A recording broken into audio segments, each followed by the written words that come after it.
Good afternoon. My name is Chella Montoya, and I'm the Assistant Vice President of Adult Education and Public Programs at LACMA. I am thrilled to welcome you to what I know will be an enlightening conversation about Monumental Perspectives, an initiative between SNAP and LACMA with additional support from the Mellon Foundation. So what is Monumental Perspectives? It is a multi-year initiative that explores current discussions around monuments, representation, and American history. In an effort to reflect richer, more inclusive histories, Monumental Perspectives highlight stories of Los Angeles communities through augmented reality. These 5 new monuments shed light on some of the histories of Los Angeles, and we will continue to share perspectives from across the region over the next several years. The creation of physical monuments can take a long time, but technology allows artists to move quickly. With this project, artists teamed up with lens creators and created monuments in a 4-month time frame. That is incredibly fast. The time when we need to discuss these different histories that need to be monumentalized is now. So throughout Los Angeles and home via Snapchat, visitors can now experience virtual monuments that are, in a sense, alive and of the current moment, opening doors to important and, most importantly, timely conversations. Today, we will be hearing from the 5 inaugural artists we've commissioned to develop the amazing AR monuments. Snapchat's technology has given our artists the opportunity to highlight local histories and address specific issues that impact our communities. So I want to present these amazing artists, including Mercedes Doramee, who had conversations with Tongva community and will engage with archaeologists and Tongva culture bearers, among others, in her program later this season that will be in presentation with Salme Public. Aydah Pinkston worked with the Biddy Mason Foundation and Archives, honoring the life and legacy of Biddy Mason. Reuben Ochoa worked closely with Community Power Collective and Inclusive Action for the city to create advocacy and support campaigns for street vendors. Kyno highlighted local businesses along the 1932 marathon route and collaborated with DJ Melody of the world famous Beat Junkies. And finally, Aydah Bach collaborated with Los Angeles, the South Los Angeles resident and musician Dwight Tribble on a soundscape for his AR experience. So without further ado, I would love to present Sophia Dominguez, the head of AR platform partnerships at Snap Inc., who will share a bit more about the augmented reality and the Snap LACMA collaboration. So please welcome Sophia Dominguez. Thanks, Chella. So great to be here. And as Chella mentioned, my name is Sophia Dominguez, and I'm the head of AR platform partnerships at Snap. So before we just go into this discussion, would love to just give a quick high-level explanation of what augmented reality is. In fact, many of you have probably used augmented reality before, but you might not know it. So augmented reality, or AR, is the way in which you can overlay digital onto the real or physical world, usually done through like looking through your phone. So it can be something as simple as just simply having, bunny ears or dog ears displayed on your head, to seeing meaningful information presented in front of you, or in this particular case, to experiencing meaningful art. On Snapchat, more than 200 million people utilize augmented reality every single day, which is something we're really excited about. And through this inaugural Monumental Perspective project, LACMA and Snap have paired these incredible artists that you'll learn from today with technologists that we call lens creators to really bring physical and digital worlds together and creatively reimagine, what it means to experience a monument, histories, and tell stories through all new perspectives using augmented reality.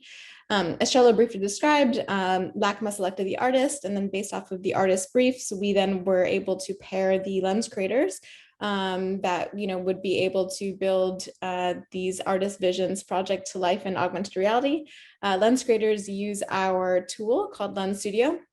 And Lens Studio is free for anyone to use and download to build augmented reality. In fact, we have over 200,000 lens creators today who build augmented reality for a wide range of things, again, including art.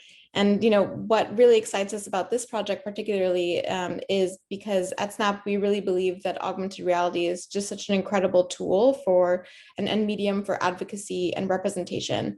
And so, we're, really just excited about this partnership and the conversation today. So without further ado, would love to introduce Liz Andrews, one of the curators on this project, to moderate this discussion.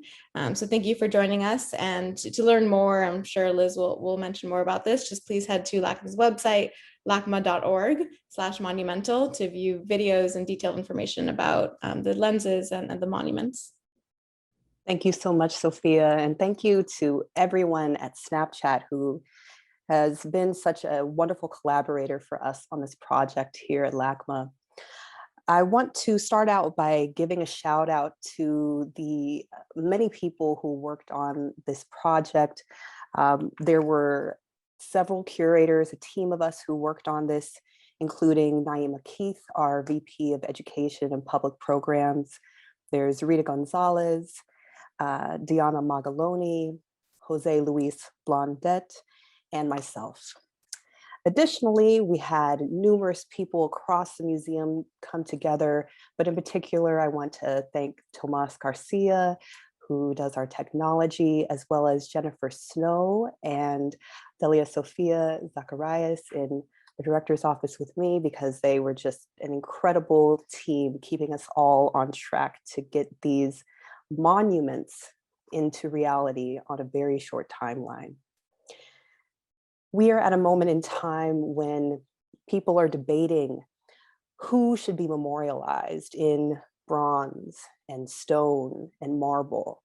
And the artists you are meeting today are blazing trails using augmented reality.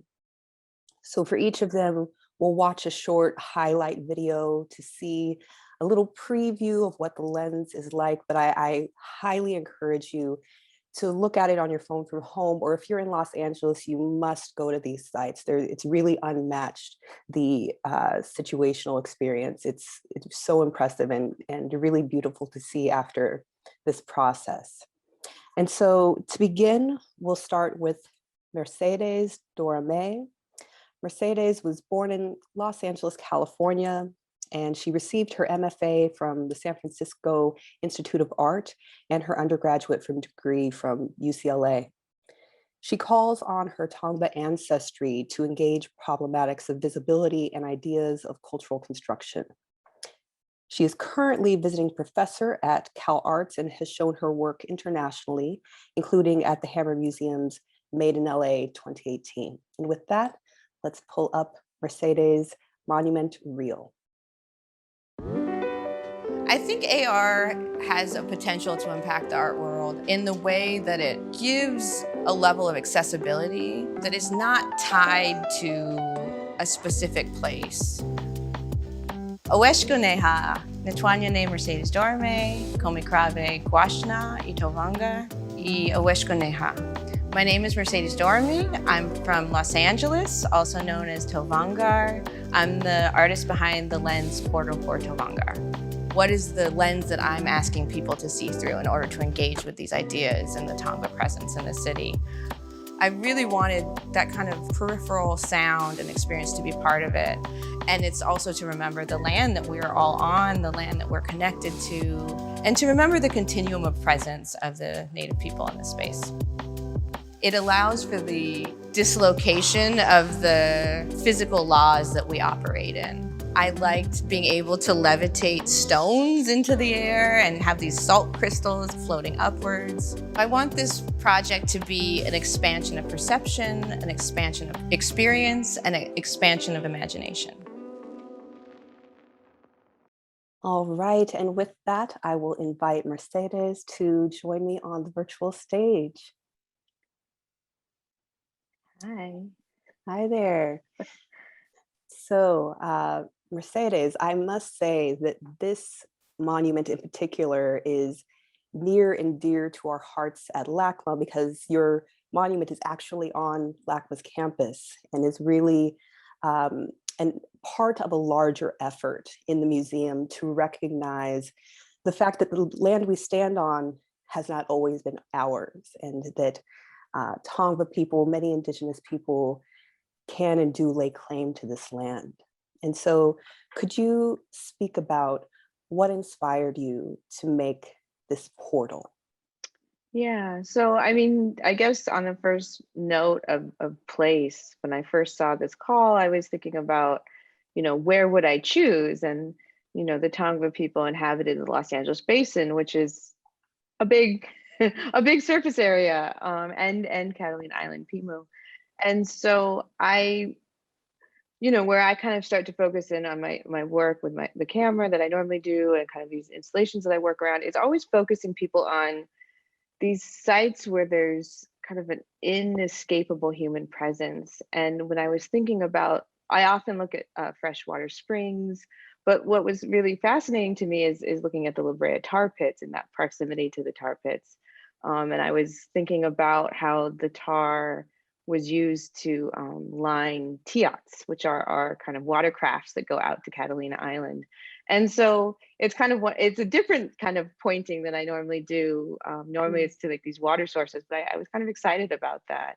And then kind of just engaging with that historic presence and use, and then kind of pointing into the LACMA campus and the space as a like this potential of imagination. So that, yeah, I think, I don't know if I answered quite your question. I think I talked about place, but. Absolutely. And yeah. I will say, I've gotten a chance to do it a few times now on campus, and it's so beautiful. Just there's the visual element, like you said, of levitating these rocks, and this, there's feathers, there's all of these elements. But then the part that really spoke to me was the music, the soundtrack. It really, I think, is what makes it a monument for me. It's what really transports me. And so could you talk a little bit about what the soundtrack is? Yeah, so this, it was definitely new territory for me. I've never really worked in creating a soundscape, but I really wanted this piece, this kind of idea, this monument, to be immersive. And so part of that for me was kind of to touch in all of the senses. So you're physically located outdoors, so you have the sunlight on you, you're walking on the ground, you're visually engaging with this movement and the kind of growing of the monument. But the sound comes from, in when I look at my own cultural ancestry as a Tongva person, part of where our songs or recordings of our language are in song, which is held on these wax cylinder recordings that the Smithsonian has. And so I've always been really intrigued by that, because you can hear voices, you can hear speaking, you can hear my ancestors, kind of joking around in the margins, between the songs. And so these have always been really dear to me. And my father's a musician and he engages those in a certain way. But I really wanted to kind of bring in this song, this Tongva song, and I'm singing it, which was a new territory for me. I'm not a singer. It sounds beautiful. Thank you. I really wanted to kind of layer the presence. My daughter's voice is in there. There's some voices from the original recording of like that. So there's kind of this ancestral kind of progression and layering. And for me, I guess I also pulled in like crows, because it talks about the pakiwu, which is a Black word. And so this ambient music, it has the wax recording, because kind of scratching, revolving thing, which echoes the movement of the monument itself. Like the sphere kind of rotates in the way that, which mimics that movement for me. But I wanted to really bring it, this like historical record into the future. And for me, that's a little bit bringing my daughter into it and generationally, but also like just kind of opening up that perception, kind of how we can kind of absorb things and kind of accessing that sense, the audio in a piece. And you really did that. It really does, between the visual and the oral elements, it really is just an incredible piece.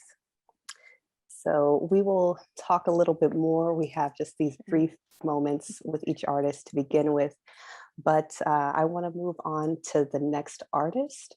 And that one is Aydah Pinkston. So I'll give a brief bio of Aydah, and then we'll look at a highlight of The Open Hand is Blessed, her augmented reality monument. So Aydah Pinkston is a multimedia artist, educator, and cultural worker based in Baltimore, Maryland. In her ongoing project, Landmarks, she explores monuments and landmarks that are publicly and privately declared sacred. Her work has been mounted in a variety of spaces. She's a graduate of Wesleyan University and Maryland Institute College of Art, and she was part of the second cohort of fellows at Halcyon Arts Lab and is currently a Monument Lab Transnational Fellow. And so with that, we can bring up the highlight of Aydah Pinkston's monument. AR has a lot of potential for having a space for public interaction and conversation outside of this brick and mortar architecture that we usually see in monumental spaces.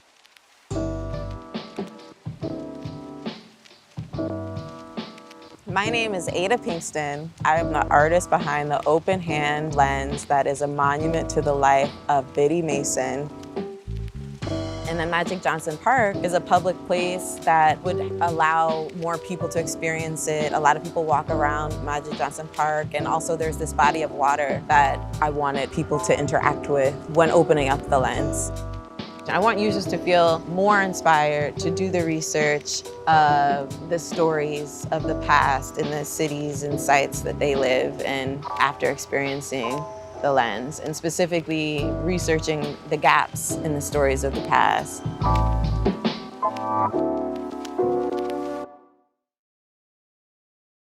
All right, and with that, I would love to welcome Aydah Pinkston to the virtual stage. All right, Aydah, this one is especially dear to me because, of course, I worked with you as the curator on this project and know it very well. So to begin, why Biddy Mason? Yeah, so I did research. So, you mentioned in my bio, like my larger body of work is about considering the stories from the past that have been intentionally ignored, right? Specifically stories from the past or Black, right? We're talking about Black history. We're talking about stories from, or women's history, right? So I'm interested in creating spaces for these stories to be heard and discussed and seen, right? So Biddy Mason is an important figure in LA history, but she's also an important figure in US history. And she was enslaved in 1850 when she walked from first from Mississippi to Utah, and then from Utah to LA. And but then by the end of her life, she acquired a lot of, or she was able to purchase property in downtown LA. And I was really intrigued with her story because one, it's a story of resilience, right? But then two, she was a very skilled woman who, she was a midwife, and she was able to support herself at a time that women were dispossessed in very many ways, and Black women were dispossessed in very many ways. And the fact that she was able to surpass a lot of these obstacles and become a bedrock in her community was so interesting to me. And it's also, her story is so very unknown, right? So, you don't see, it's not a part of LA County public school curriculum, for instance, right? And there is a monument that was made by Brea Tar in the 80s, but it's not in a publicly facing area, right? Right. And so this AR, I was seeing as a way to, like making this AR experience was a way to kind of embody or give voice to her story.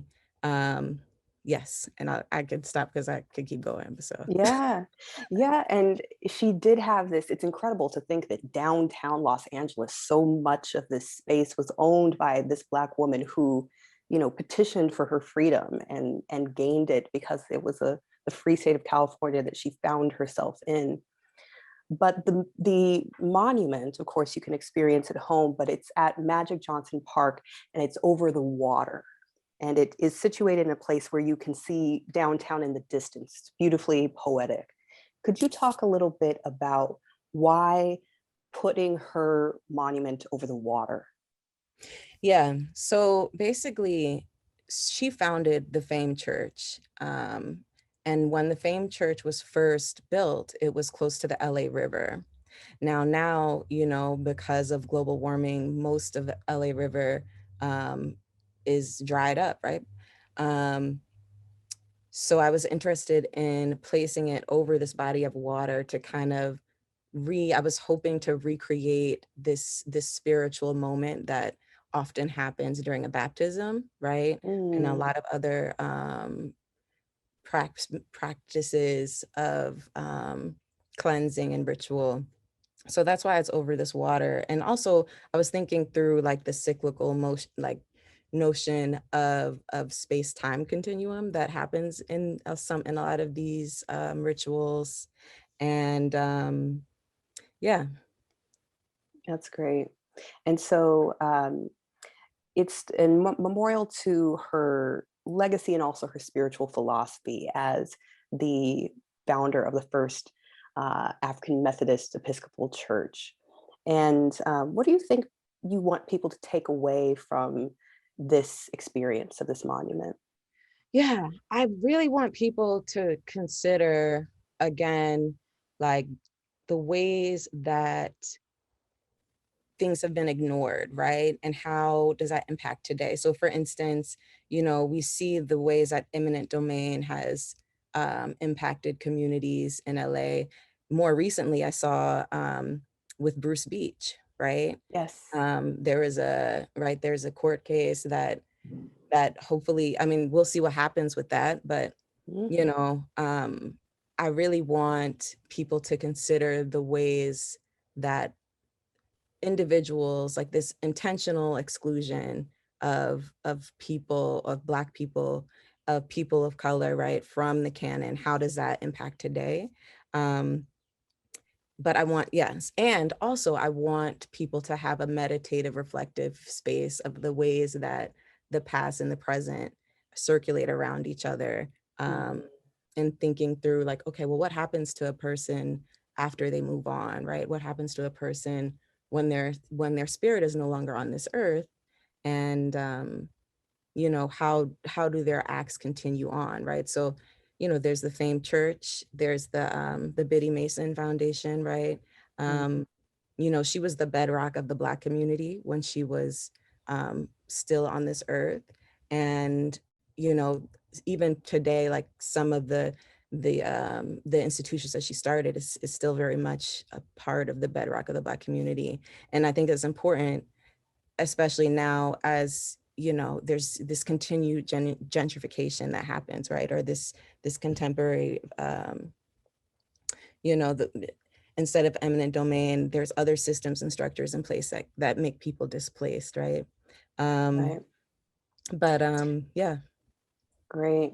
Yeah. And I want to just shout out that the background you have is a painting of yours, and many of your paintings are featured in the monument itself. Thank you, Aydah. With that, I want to bring up our next artist, but first I'll read his bio. We have Reuben Ochoa, who is a Los Angeles-based artist whose practice engages space as both a concept and form. Sourcing from construction materials associated with inherent histories, Ochoa's work exposes the ideological and broader socio-political and economic relationships that facilitate how the spaces we inhabit and move through are assembled. His work has been the subject of numerous solo and group exhibitions, and he's one of our, dear Angelinos, one of our dear artists, along with Mercedes. So with that, I'd love to show the highlight of Reuben's monumental lens. There's an aspect of monuments that highlights a person, place, or group I want to depict that through Vendedores Presente and depict a community that's often overlooked. Hello everyone, my name is Reuben Ochoa and I'm the artist behind Vendedores Presente. Mostly what I want to do for this lens is shed light on what's occurring right now around Los Angeles street vendors. MacArthur Park is the location where I went to school. And so it just felt home, it felt natural. I saw firsthand on a daily basis how vendors were getting their hustle on. Over the years, seeing the injustices and inequities occurring around street vendors and practically feeling helpless during the pandemic when a lot of vendors were being assaulted and robbed. The process of sketching, drawing, conceptualizing, researching what's the shape of a mango, the color of a mango, what's the shape of an orange, how much spice can you put on an elote. There's little nuances that really make the work pop. And being invited to propose a monument to pay tribute and to address these issues is pretty much the inspiration of my project. All right, Reuben, welcome to the virtual stage, and thank you so much for this work. It is truly a feast for the eyes when you experience the monument. It's just the colors are so vibrant, and it really is such a special, beautiful tribute to vendors.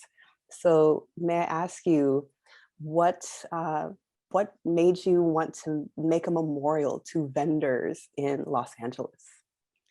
Wow, I guess, well, first, thank you for the introduction and thank you for all the kind words. Definitely want to say hola to my family out there, friends watching, and vendedores watching.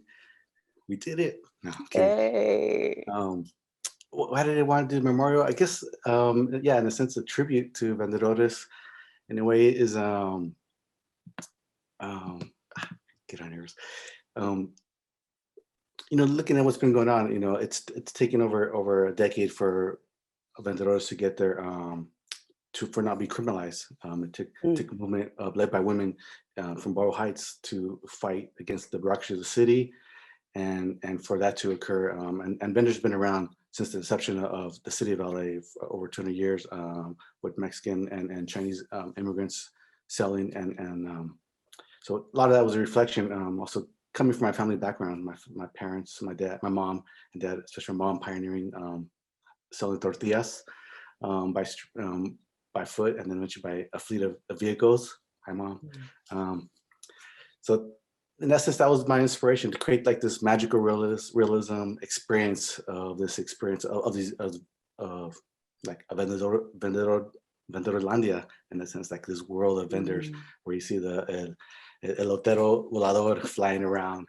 You see these floating carts coming down, the fruteros floating down, and you see these bouncing oranges, and to have that 360 view, because essentially, it's geolocated in MacArthur Park, but vendors are, they're the social fabric of the city. They're all around the city. You go around, you see the colorful rainbow, you see the florero in the corner, you see the orange seller near the freeway. You see all these aspects, and they're hardworking immigrants that's been really hit hard by the pandemic, especially since it just got legalized January 2020, sidewalk vending, and to go through the pandemic, and a lot of them aren't eligible for pandemic relief. So this is where I felt, I aimed my project towards to support vendors.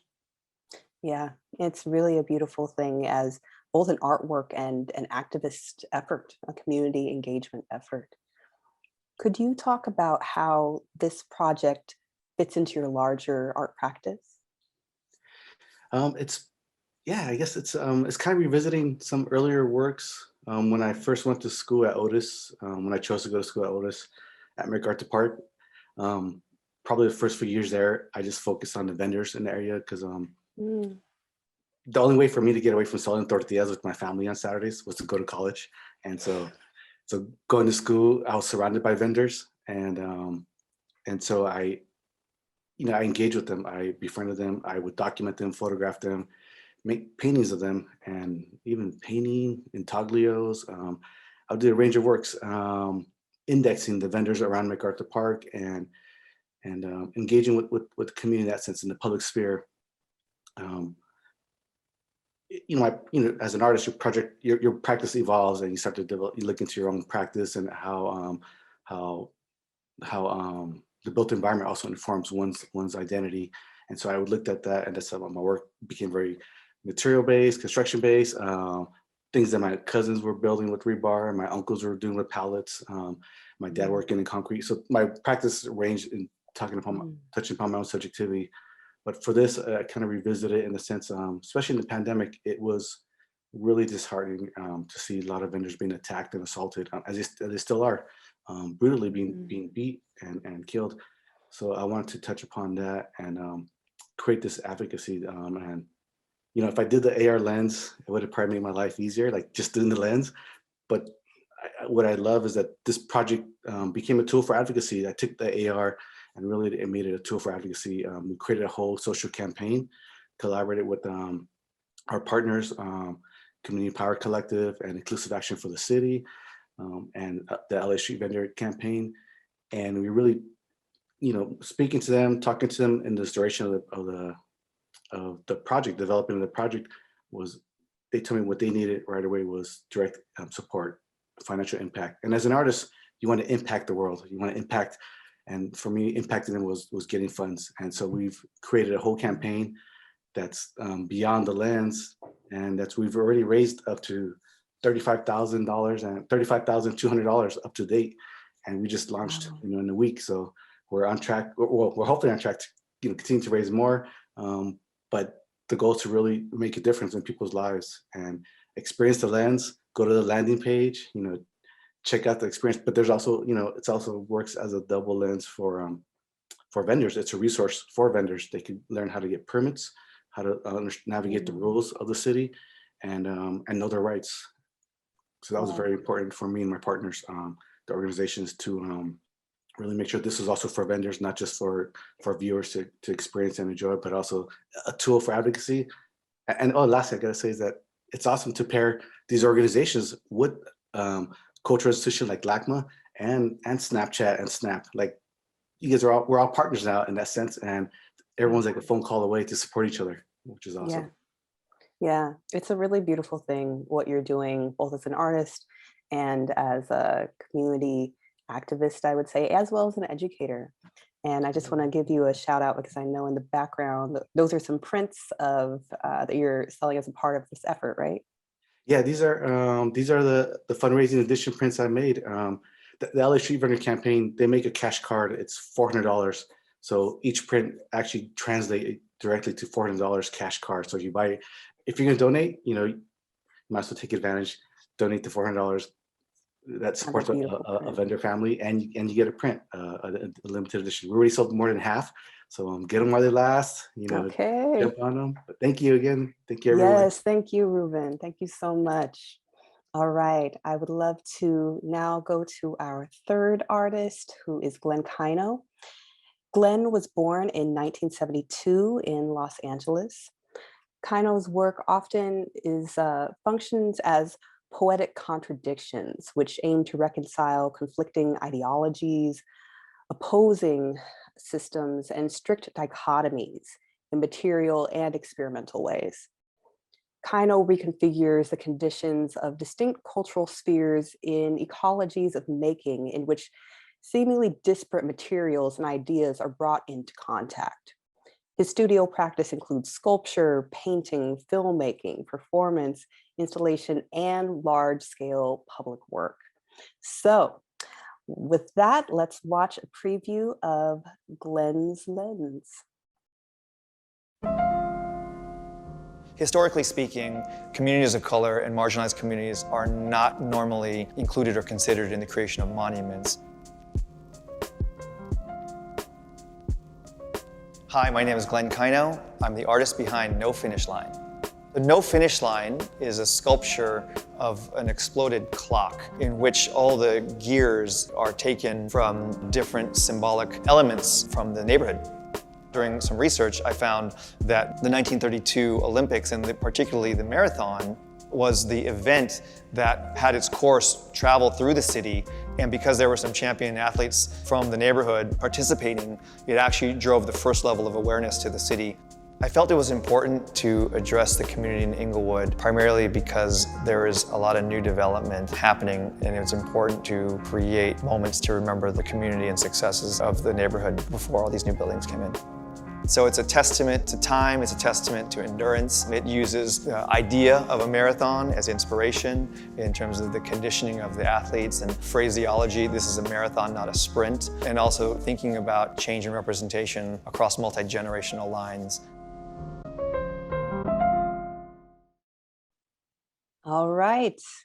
And now I will invite Glenn up to the virtual stage to join me. And Glenn, of course, we worked very closely on this project. I collaborated with Naima Keith to curate this one. And so I really love the way this has come together. It's a very ambitious project. So could you talk a little bit about what inspired you to make this lens? Yeah, first I'll start by just thanking LACMA and Snapchat for this project. I think that having artists being able to contribute to the dialogue, both about monumentality, but also, you know, this technology right now, you know, at this moment is a very important thing. And I'm grateful to be here. And especially with all the other artists, I was like lagging to log on my video because I was like buying one of Reuben's prints right now because, you know, I was like, what's going on, you know? But yeah, what a great set of group, and I'm grateful to be here. But you know, one of the things about this project is really, you know, there were so many things when we started to work on this together that I was beginning to consider. And, you know, became a clock because I think really one of the components is the nature of time. And I think COVID has shown us that time is malleable. We don't know what, you know, time is anymore, right? But I think that certainly in the political sphere and the idea of what it means to, you know, make a monument, you know, there's a lot of thinking that I've been doing about that, you know, particularly in relationship to monuments being time machines and things that, you know, assert our present onto the future and force the present to consider the past, you know. And one of the things that's very interesting about all the works that we're making is that we you know, we think about how hard it is. And I know that a lot of the questions and opportunities, you know, are about, you know, creating new monuments that are quickly, but I don't know if quickly is good. I have a, you know, I'm very grateful also for being selected to make a few public monuments in LA. And I think I saw Felicia on this chat, and everyone who, you know, is involved in any of those knows how insanely hard it is to do that, you know, and that's for a reason, you know, and that's what gives them value as well too. So anyways, that's why it sort of became a clock, because we was really thinking about the connectivity of time, you know, connectivity of place.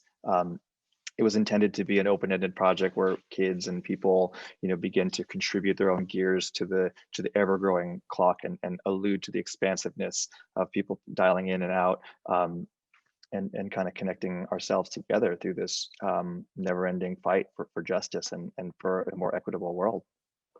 Yeah, it's such a beautiful experience to have at the sites of both Magic Johnson Park as well as the LA Memorial Coliseum.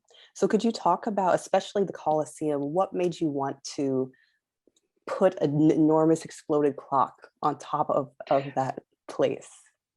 Well, we had some ideas, and then we all went down to go see it. And then I sat in the Christmas tree lane there, and I was stood, and if you look over to the right, and you see, you know, the Coliseum. You look to the left, and then you see, you know, the soccer stadium, and then you see the California African American Museum, and then you see the Museum of Natural History, and then if you drive around the corner, you see the new Lucas Museum. And you know, I thought, wow, you know, just that central area, you know, becomes a thoroughfare of idea swapping of people who, you know, get to collide in space, which doesn't really happen a lot in LA as a driving city, you know. And so it was really great to be there and think about it, and, you know, knowing that I was gonna hopefully be able to make something that echoed that, you know, and that reinforced that. And so the score that we made with DJ Melody, you know, incorporates, you know, little sound bites for all those, you know, different disparate communities, so to speak, all mashed up in a you know, little 5 minute song. So Yeah, it's so cool. I think this project, again, is especially dear to me, and it's really visually stimulating. And I love the way we've worked so hard. Michael French was the lens creator for this to make sure that, down to the millisecond, the movement of the clock coincides with the soundtrack. It's pretty cool. Yeah, Michael, shout out to Michael. He did an For sure. insane job animating the piece, and Jonathan and the whole team over at Snap to help us accomplish this. I think we tried to push the technology as much as we could as well. So we wanted to make something hard. So. And we were successful, thankfully. How would you say this fits into your larger artistic practice? My entire practice is about, bringing things and people together that don't normally have a chance to meet. I say I use art and the opportunity to, as an artist, to really, create a layer of abstraction that allows things that might normally, not be reconciled to communicate, and to become visible. And oftentimes, I think what's really interesting about this project is that oftentimes projects of mine start in the studio, and find their way into institutions, but also into the cultural landscape in different ways, via film or otherwise. And, in this particular case, via Snapchat, which was really exciting. And, the collision between LACMA, which is an institution of cultural stewardship and memories forever, and Snapchat, which is based on ephemera, is a very interesting collision itself. And that, to me was really exciting. And so I think it's sort of this partnership of LACMA and Snap, fits right into what I've been trying to build in terms of how we create ideas, but also are able to have different levels of accessibility for them, in different ways. So I think art provides a really great landscape and backdrop for very hard ideas to be engaged in very critical ways.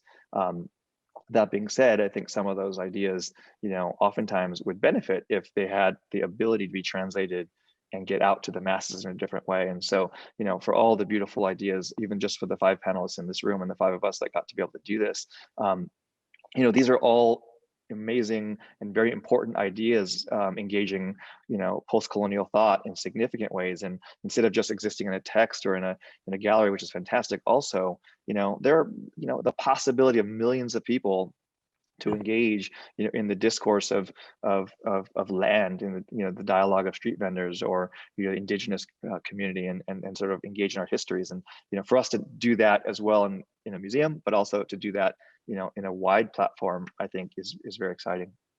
Yeah, it's such a cool project to see come to life. All right, thank you, Glenn. And with that, I want to just let you know about our 5th and final artist for this first phase of the Monumental Perspectives project, because of course, these are the first 5, but there will be more to come. So Aydah Bach. Aydah Bach's work challenges us to exercise our ability to shift perspectives. He affirms that we can solve problems like violence if we learn to think freely and without bias.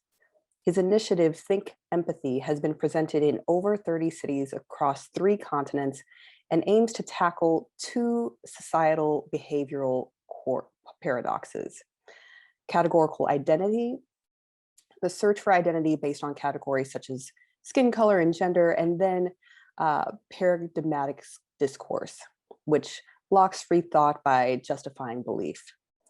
Aydah Bach was the recipient of LACMA's Art and Technology grant, and we're so excited to look at this final lens. So if you can bring up the highlight. I think AR is going to impact the art world in various ways, but I think most important one is that it can be looked at simultaneously in many places by many people. My name is Aydah Bach, and I am the artist behind Think Big. This was really a very interesting project. The original mission, I think, has to do with creating these virtual monuments and rethink monumentality and its connection to the community.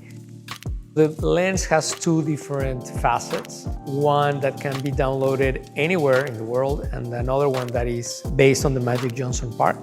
I think that was a very important thing and a driver for the project of how we can playfully think of these ideas as monuments. We can actually not necessarily be erecting a monument to an event or an individual, but rather to to these concepts that are common to everybody. The bottom line here is about what is to be human. All right. And if Aydah can join me, I have a couple questions for you, and then we'll go into conversation with all of the artists. All right. So welcome. Thank you so much for this beautiful monument. Thank you, Liz, for the introduction, and of course, to LACMA and Snap for this amazing opportunity. Yeah. So tell me, what inspired you to make this monument, this experience?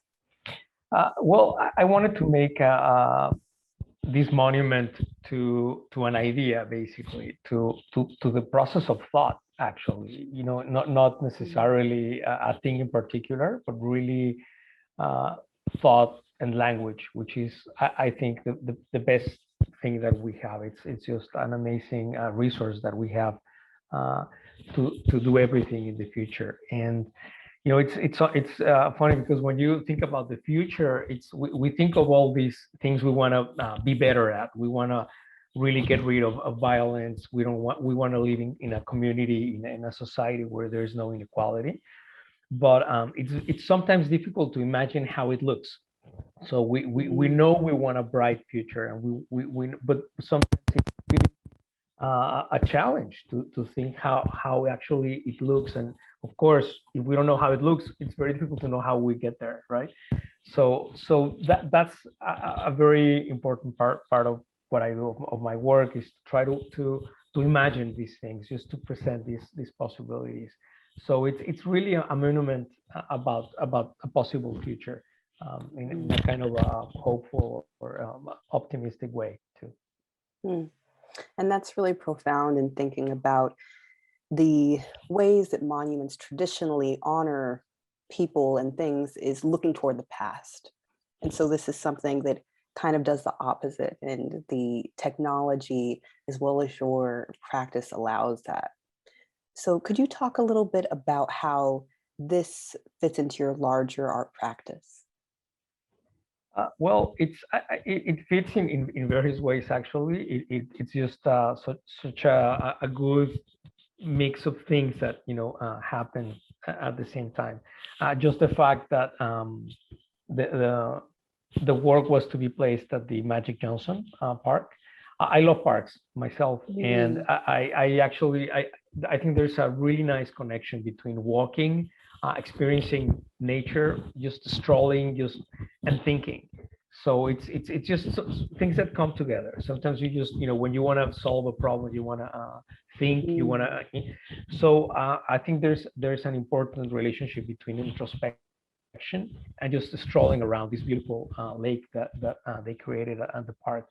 And so it's both a common area. It's an just a place where everybody goes to just expand and have a good time. And so this idea of the basketball actually came as a way to link these different stations where you have these different ideas, different concepts that lead to a final monument, a final concept, which is see yourself in others and others in you. But it actually comes as a conclusion to this walk, to this set of ideas that are laid out around the lake. So it's just I think it really it just fit very well into a lot of things that I'm actually working on. Yeah. And so this one is different from the others in that it is literally a walk around the lake. There are several stops where you have different experiences. And so what made you want to have multiple stops, and what was that like working with the technology, making multiple things happen at once? Yes, well, I love technology. Technology is a big part of my work, precisely, and actually there is a little bit of a nostalgic feeling in this particular work, because although we're really using forefront technology, and just all the artists that are also working on this project, we're all trying to see this is new and it's really a great opportunity to create. But at the same time, the objects that I'm using there are a little bit nostalgic in the sense that are based on technologies that are already gone, right? So it's kind of a little mix between those two. And well, the stations are basically 4 concepts that actually help or inspire to arrive at this final light bulb. And so it's basically talking about, for example, these need to identify ourselves with for example, a circumstance. So the first station is this game of dice that basically talks about the different circumstances that we have in life, and that we can actually transcend and more try to identify maybe more with our attitudes or our thoughts than our actual circumstance. And then there's another station, for example, that talks about the point of view of how we can flex our point of view. So that's where the basketball, actually this basketball that becomes conscious in a way, it actually opens its eye, and it becomes this floating eye that it's kind of a sort of a consciousness element that revolves around the clock, and it becomes dynamic. Also, there is another station, for example, that where we have a mask, like a theater mask, that it's either smiling or frowning, and that touches a little bit on the concept of personality and how we marry our personality, how we become so identified with what personification is, and sometimes we forget about our individuality. So it's a little way of touching on that subject. And then, of course, expanding our point of view, which is this relationship between the consciousness and the world, and how we can really expand our mind just by really understanding others, not only introspecting in ourselves, but also really putting an effort in understanding the world and everybody's life. Yeah, so excellent. And I love the site of Magic Johnson too, because it's now an augmented reality sculpture garden, really, between Aydah Pinkston's monument, yours, and Glenn Kyno's. So it's cool to also have created this experience of numerous things all in that space. All right, thank you, IR. Now I would like to invite all of the artists to come back and we'll have a conversation.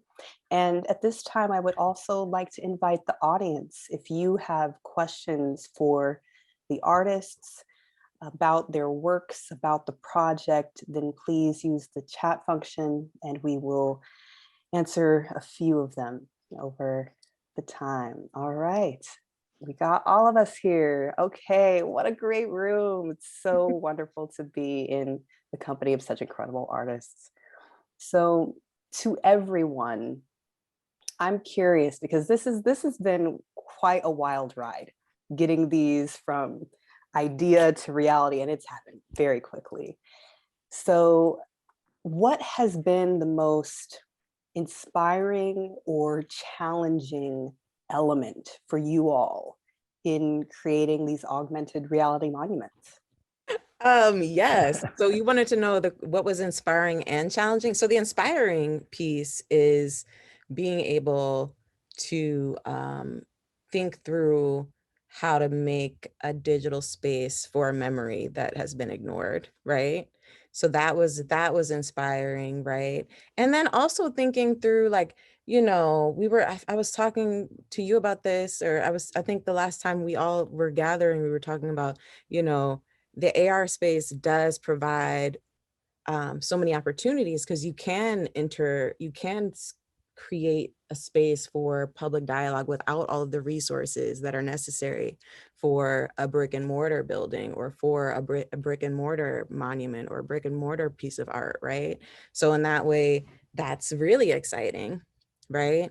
And also, I'm really excited to see how everyone responds to everyone's work too, right? Yeah. I feel very honored to be in this group, and I'm really excited to see how it all evolves. And also, yeah, that's it. I'll move on. Cool. Anybody else? I will just jump in and say, I think for all of it, I mean, the fact that it happened so fast, I've had the privilege and curse to have worked in technology for a lot of my career too. This is it's like a immediate turnaround. Yeah. And so the fact that I'm listening to this talk, today, and I'm, some actually layered, complex ideas, with layered, complex executions. Very cool thing. I know that our team and Michael French and the team at Snap really were working overtime to make this stuff happen, and clearly they were doing it times 5. Because normally I would say that when someone says you want to do something really fast, I usually say no. But because of this group and LACMA and Snap, we're all doing it. You just cross your fingers. But to hear again the sophistication of everything, it's a testament to, I think, everyone involved, that the ideas aren't just like one-off quick things. They're all very contemplative, and I think very cool. So, congrats. Yeah. And maybe to rephrase or ask a slightly different question, in what ways did the augmented reality challenge you all? And also, how did your ideas challenge the technology?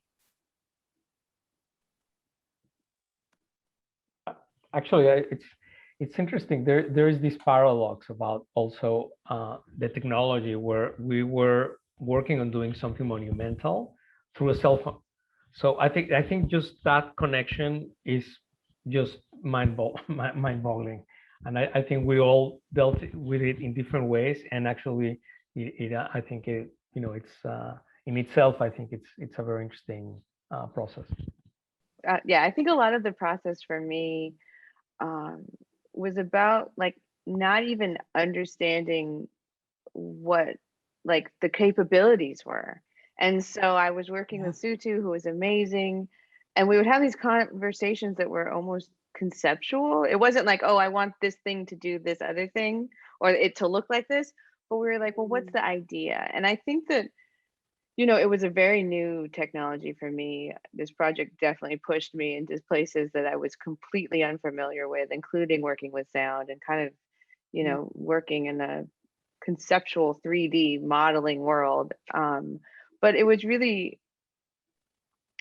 that challenge brought up all these kind of possibilities. And I feel like it was really fun to be able to,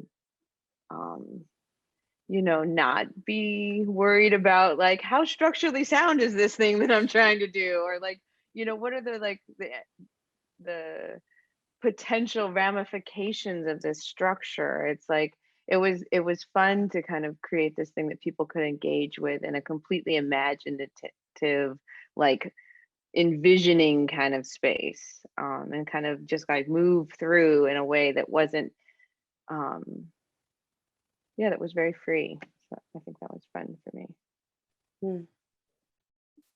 In what ways did the augmented reality technology challenge you?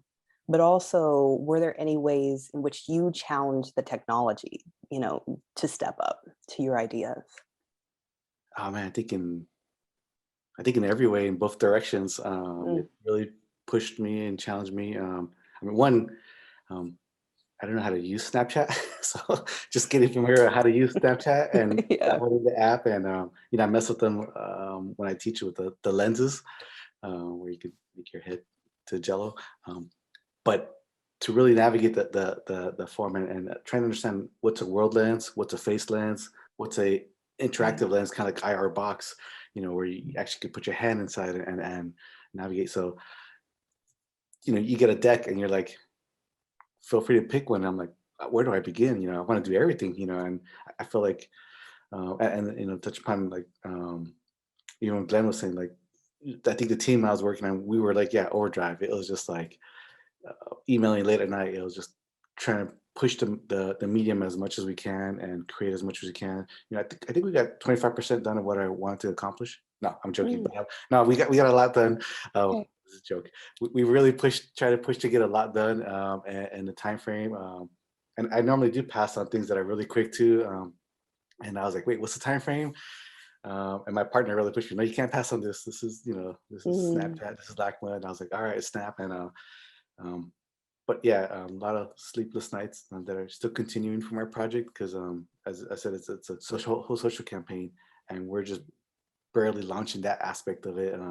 You know, sometimes that was much more than the lens. Sometimes the lens, I put my attention to that, and other times it was just like I'll ignore the lens and I got to focus on the social campaign because that's just as important. When we raised the first 10,000, I was like, success, done. Then we raised another 15 and then another 1,000. And now we're at 35. I was just like, what? You know, let's just keep pushing this. Yeah, I think the material, the medium is really, it's really fascinating. How to make that into a tool for advocacy and enjoy it and entertain and branch out to I think Ira mentioned millions of people, or Glenn mentioned millions of people could access it now. You could enjoy it in your home or at the geolocated sites. So it's awesome to hear all these stories from Tongva to BD Mason. To all these is just like amazing to get it in your phone in your hand. It's awesome. And it's I was going to jump in and say, oh, go ahead. Oh, I was going to jump in and say to Reuben, you know, what I think is really exciting, and I love hearing, you know, even you talk right now, Reuben, you're talking about, you know, the balance of time you spent on the monument versus the campaign. Yeah, and I think this is really great is the fact that you turned the opportunity to make a monument into a campaign. You know, and for me, that is the most powerful conceptual slippage that you know I see here, which is so exciting to me because, you know, in the nature of an artist being given a grant of any capacity to then go assert an idea and ostensibly it always like sort of travels through the brain of the artist and the imagination, but for you to give that to the community, create it, that is a monumental idea to me. You know, the idea of that. And so my question, you know, not just to Reuben but to the whole team is sort of, you know, that conceptual gesture that Reuben did, you know, changing this opportunity to create what would normally be, you know, whether it be singular focused or community focused, you know, this you know, idea of monumentality, to make that an active platform, you know, right now, how does that conceptual gesture become itself its own monument? Because that is an important thing that if we consider and factor in for the future of monument making, whether they're physical or digital or whatever, you know, if we can all learn from that moment where the resources, the amount of money, time, and people spent, you know, to make these things. Every statue you see took hundreds of people, took millions of dollars to go do that. You know, and what if every one of those and every one of those efforts had also an engaged community campaign that also lived with it, that did something active in the now? I think that's an awesome thing. So that's all I had to say. Thanks. I you know, it's all about sharing the wealth. It's all about, you know, addressing these inequities, and it's also about like, you know, Rage Against the Machine said it better. You know, F the G, right? I want the machine that makes it, and I can't create Snap or Snapchat, but I'm in this room with all these all the heads of LACMA and Snap, and it's like, how do we get them to jump on top, be part of this campaign and really push for it? And that's part of the site of negotiation. You could choose a location, but that is right there, like to get them all involved and to support this and it to grow just larger. For me, is I feel that's a subversive act of like really trying to change power, like change the power dynamics. Inviting artists of color is awesome, but how do we get them all on board and really do this? And I think we're doing it. You know, I think it's good. I'm excited, but you know, I don't want to pat myself on my back yet, but you know, little steps at a time. But yeah, Glenn, I would love to hear a little from you about the kind of community engagement element of yours, which is an art kit. Yeah, I always envisioned. I had this idea that kids would be able to make their own gears from their own neighborhoods, and add them, to the clock. And then, the idea being, if we were able to, and we endeavor to make this into a physical sculpture at some point too, that generationally someone comes in, sees this thing, into the future. And I can imagine 50 years, we're all gone. Someone comes in and says, "Oh, my grandfather helped do that." You're like, "No, he didn't." "Oh, I know someone who helped do that." It's like, "No, you didn't." Because again, in this notion of who gets to actually record history, who gets to put forth the ideas into the future, this is a super unique panel because we are usually not included in those decision-making process. And so it's a really great signifier of time that we are on this call and, having this dialogue. But yeah, so the idea was it was an open-ended framework for this clock to grow, all connected, by this sort of endless finish line that connects different sites, connects different times, and psychogeographies and whatnot. So. All right. I would like to ask a question from the audience, specifically from one of our contemporary curators at LACMA, our colleague Jenny King. She asked, "Do you think the word monument is the right term for the nuanced ideas these projects engage with?" Go for it. I think it depends on if you're talking about form or concept. Yeah, I think from a formal sense, I mean, I would say it's questionable and challenging. I think from a conceptual sense, I think what everyone here on this call did is engaged in that idea of who gets to make monuments. And I think everyone took a different strategy. I think we all were able to mine different paths of exploration, opening up questions and not answers, but I do think though that it implies, I would say an unsophisticated reading of it would betray what I think it ended up becoming. An unsophisticated read would say, "Oh, we're going to use AR technology to make monuments fast." And initially I had a really big problem with that because I was like, "Oh, so you're going to give the people of color the little digital thing that y'all can handle in 4 months, and then y'all going to put some monument and say, oh, we did 5 monuments with like people engaging critical issues." And then you go, "Oh, well, who gets to make, what is the process for making most of the monuments out there?" And again, I've been selected to do a few, and none of them have been made yet. The process is incredibly challenging, and who knows if they will post COVID. Generally speaking, it's a challenging thing that, to see the asymmetrical balance between what it takes to actually make a public artwork, versus this. And my initial instinct was, this is not a monument. This is digital marketing, that is a really cool thing and by the way, a very honest, I think responsible gesture towards equity and balance, and certainly about, making this conversation, visible and public. And the more LACMA invested in it, time-wise, and Snapchat, I think it's sort of rising to the level of engaging that dialogue. I think the jury's out. If no one, the thing about a monument is that a lot of people see it. Like, "Oh, I drove past the blah, blah, blah. Oh, I drove past the blah, blah, blah." I think that the challenge of ephemerality is, in the next day social media world, if these things are gone in 2 weeks and, 1,500 people saw them all, and it's fantastic. That's an awesome, great opportunity for us to hang out and have a really productive sense of scholarship and, research. But I don't know if that at that point would qualify for them to be monuments. But I'm just, Yeah, I would say like digital memorial perhaps, or like a digital interaction, because there is something about the digital space. I mean, here we are, it's 2020. There's something about the digital space that does have it does lend itself to conversation and dialogue, right? That's what all these social media platforms do, right? So I think that I wouldn't call it a monument either. I would consider it like a digital dialogue starter, or because these are all intentional. Each one of us made an intentional choice to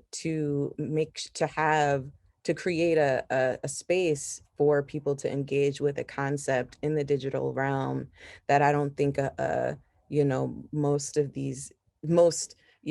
you go on social media and you look at yourself on it's like a face filter for the most part, right? And we're at a moment where there's a lot of people that are considering what to do with the empty pedestals, for instance, right? There are all of these Confederate monuments that are being taken down, all of these monuments to white male people that posit supremacist ideologies, right? So there are all of these monuments that are being taken down. So there's movers and shakers in New York. They have an AR monument app. Color of Change has an AR monument app, right? And I think that the reason why a lot of people, Cheyenne Concepcion out of San Francisco has a monument, an AR monument or digital monument app as well, right? So, and I think the reason why people are so interested in using the digital material to engage the conversation, because I mean, people are already having these conversations in the digital space, so why not have it in, all together, right? That's what, and I also think, another thing that people are really thinking through is like, okay, so, when these public artworks or when these public memorials are architecturally built in the space, there's always a textbook written about the figure or written about the moment in history. So I think we're also, there's decolonizing of public space, so there's also decolonizing of knowledge exchange and pedagogy that is also happening simultaneously, that I think a lot of us are doing in different ways.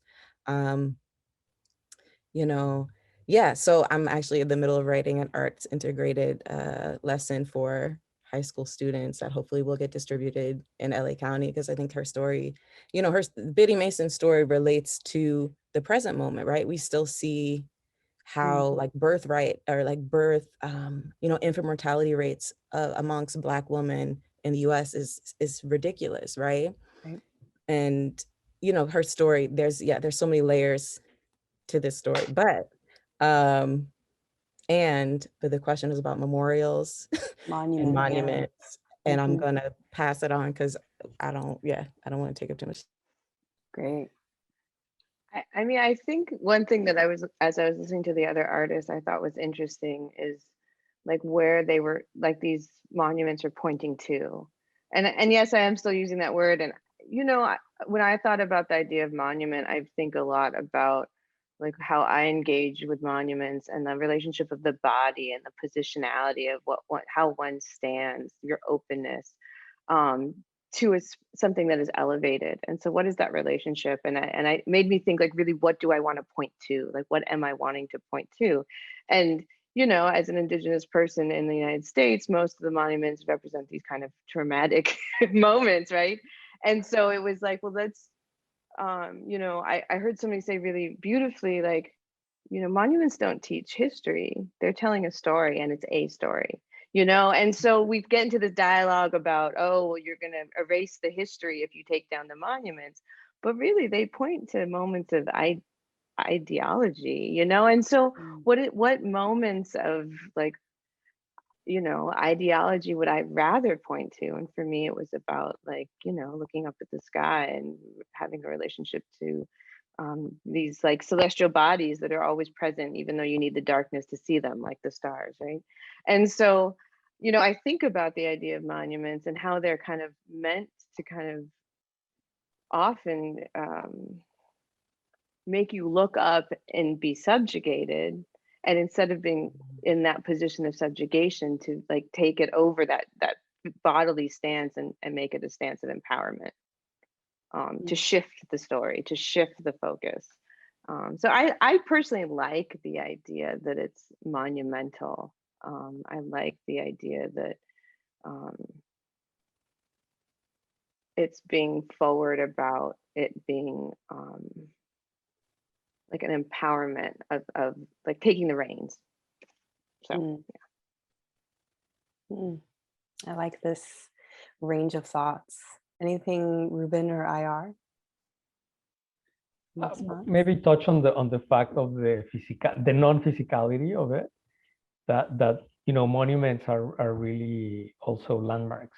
So they not only they mix these two realms of something you want to commemorate or someone or what, and where it is placed. So you are actually creating this junction, and we're now working with the digital space, which is really the new public space. So So I think there is, I also, I think monumental is a good word. I think I agree with Mercedes that it does relate. It's just shifting how it's contextualized. Yeah, I think I just chime in and say, yeah, I think I looked at monument as, again, thinking about both the physicality of it and the conceptual aspect of making something monumental, and then to the definition of memorializing something, which is paying tribute. And for me, it was paying tribute to things that are impacting the city of LA right now, and I was looking at street vendors. So I looked at it that way, but I'm also then making physical monuments that people could still support, support the community of street vendors, LA street vendors. And we're also doing a street poster campaign that would also work as a somewhat of a monumental object, like a didactic, but they're street posters that would exist in the street in the everyday, and you can engage with it. You could, create the snap code, and you could scan the snap code, and they could create it will launch my lens and launch the Vendedores Presentes. So I started looking at different aspects and how to blur from making something digital only in the realm of your phone to something physical, when you could be next to a vendedor who's going to have one of these posters and then scan that and have that conversation and engagement with them. I was just constantly interested in just always merging these things. You're in it, you're at it, it's all part of it, it's all around us. How does that make sense? Yeah, absolutely. I would love to dive a little into what it was like working with the technology in the moments where it was a challenge to make what you saw in your mind's eye into reality. I know Aydah specifically, there was this desire to have this memorial over the water. Can you talk a little bit about what that was like, from concept to reality, augmented reality? I mean, right. There's the questions of the limitations, but of the service of Snapchat, right? But there's also the questions of the limitations of what technology can do at this moment in time, right? So, I really wanted it to be over the water because, again, like water is a sacred space. Water is also a space where rituals and ceremonies have taken place. And it was the possibility of having this augmented reality filter move over the water was really what I was aiming for. But, yeah, but it's okay also, right? It's like, you work with what you have and move on with it, right? Yeah, that was the goal. But, and who knows, maybe eventually this will be that this could happen, Yeah. Yeah.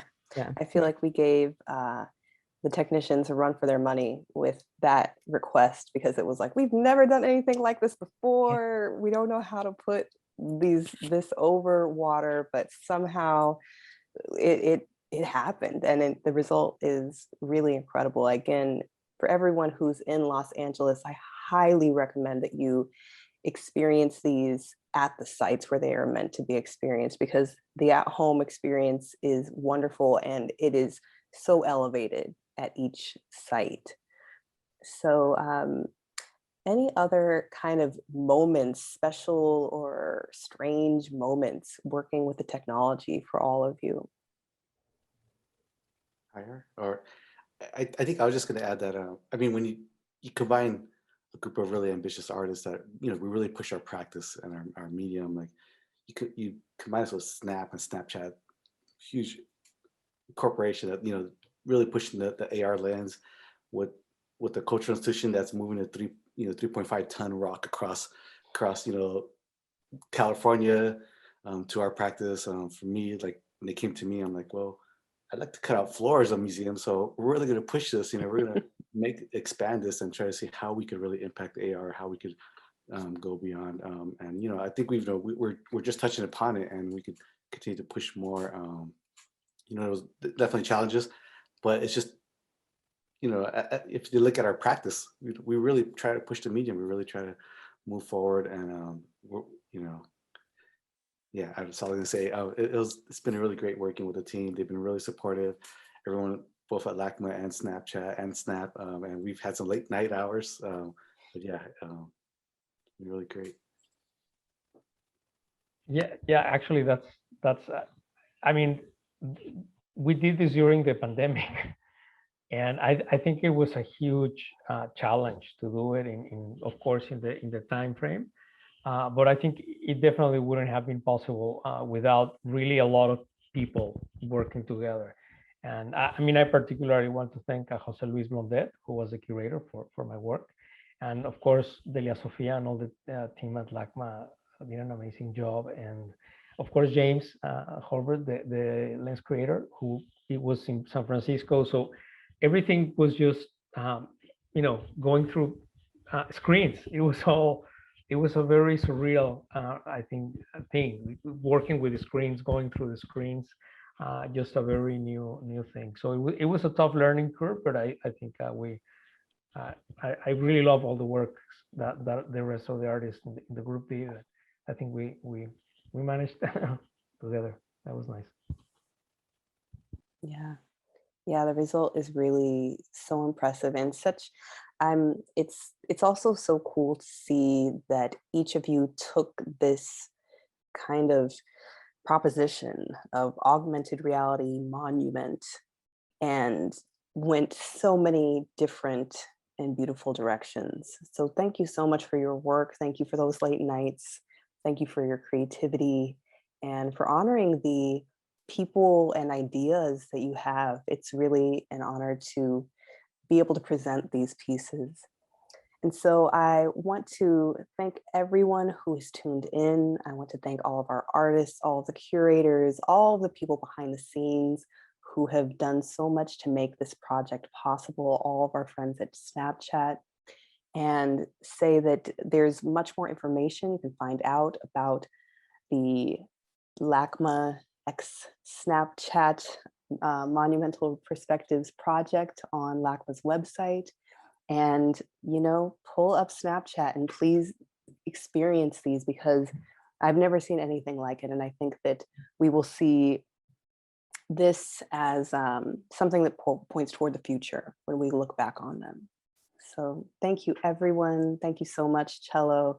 And we will tune back in on Tuesday when we have our second program with our director, Michael Govan, the head of the Mellon Foundation, Elizabeth Alexander, Mayor Garcetti of Los Angeles, and the head of Snapchat, CEO Evan Spiegel. So thank you so much, and we look forward to seeing you soon.